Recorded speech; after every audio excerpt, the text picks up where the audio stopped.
కడప జిల్లా ఒంటిమిట్ట మండలం కొత్త మాధవరంలో కుటుంబంతో సహా బలవన్మరణానికి పాల్పడిన చేనేత కార్మికుడు సుబ్బారావు కుటుంబ సభ్యులకు టీడీపీ భరోసా ఇవ్వనుంది. టీడీపీ అధినేత చంద్రబాబు ఆదేశాల మేరకు టీడీపీ కమిటీ రేపు పరామర్శించి భరోసా ఇవ్వనున్నారు. మాజీ మంత్రి కొల్లు రవీంద్ర, మాజీ ఎంపీ, రాష్ట్ర పార్టీ ఉపాధ్యక్షులు నిమ్మల కిష్టప్ప, మాజీ ఎమ్మెల్యే కదిరి ఇన్ఛార్జ్ కందికుంట వెంకటప్రసాద్, రాష్ట్ర తెలుగు యువత అధ్యక్షులు శ్రీరామ్ చనబాబు, రాష్ట్ర తోగాట సాధికార కన్వీనర్ మడక చక్రధర్ రేపు కొత్త మాధవరం వెళ్లి సుబ్బారావు కుటుంబ సభ్యులకు భరోసా ఇవ్వనున్నారు.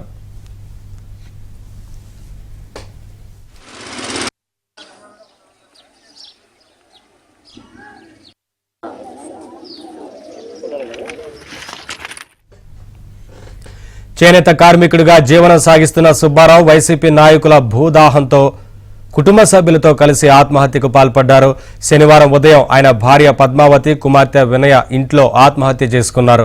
సుబ్బారావు ఒంటిమిట్ట చెరువు కట్ట సమీపంలో రైలు కింద పడి బలవన్మరణానికి పాల్పడ్డాడు. 3 ఎకరాల పొలం అమ్ముదామని అనుకోగా రికార్డులు తారుమారు కావడంతో మనస్తాపానికి గురై ఆత్మహత్య చేసుకున్నట్లు లేఖలో రాశారు. పొలం వేరే వాళ్ల పేరుతో రికార్డుల్లో ఉందని, రెవెన్యూ అధికారులు మోసం చేశారని, ఏం చేయలేని స్థితిలో చనిపోతున్నట్లు వారు లేఖలో పేర్కొన్నారు. 237 అని కనపడుతుంది చూడు, అది కూడా రండి క్లోజప్లో.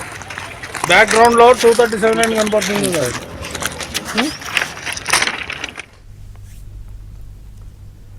ఇదిలా ఉంటే ప్రస్తుతం ఆర్డీఓగా ఉన్న శిరీష గతంలో ఒంటిమిట్ట తహసీల్దార్గా పనిచేసే సమయంలో తన పేరుతో ఆన్లైన్ చేయాలని లంచం ఇచ్చాడు. కానీ వైసీపీ నేతల ఒత్తిడితో భూమిని బదలాయించకుండా అధికారులు ఇబ్బంది పెట్టారు.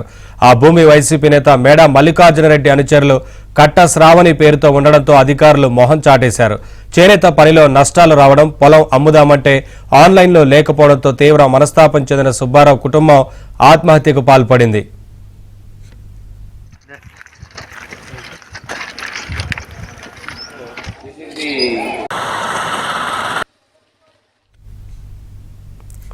సుబ్బారావు కుటుంబం ఆత్మహత్యపై టీడీపీ అధినేత చంద్రబాబు తీవ్ర ఆవేదన వ్యక్తం చేస్తూ ట్వీట్ చేశారు.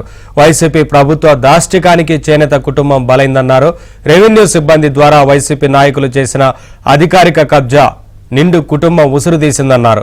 రికార్డుల్లో పేర్లు మార్చిన వైసీపీ భూ బకాసురులతో పోరాడలేక పేద బీసీ కుటుంబం బలవంతంగా ప్రాణాలు తీసుకుందని చంద్రబాబు ఆరోపించారు. మాటల కందని ఈ విషాదం రాష్ట్రంలోని ప్రతి ఒక్కరిని ఆందోళనలో పడేస్తోందని ఆవేదన వ్యక్తం చేశారు. ఈ దారుణంపై జగన్ రెడ్డి ఏం సమాధానం చెప్తాడని ప్రశ్నించారు.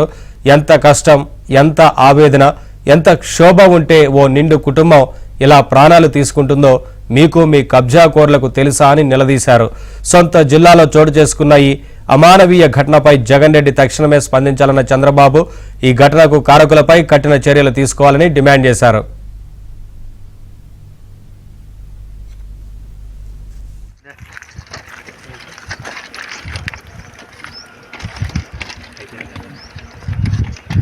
అని కనపడుతుంది చూడు,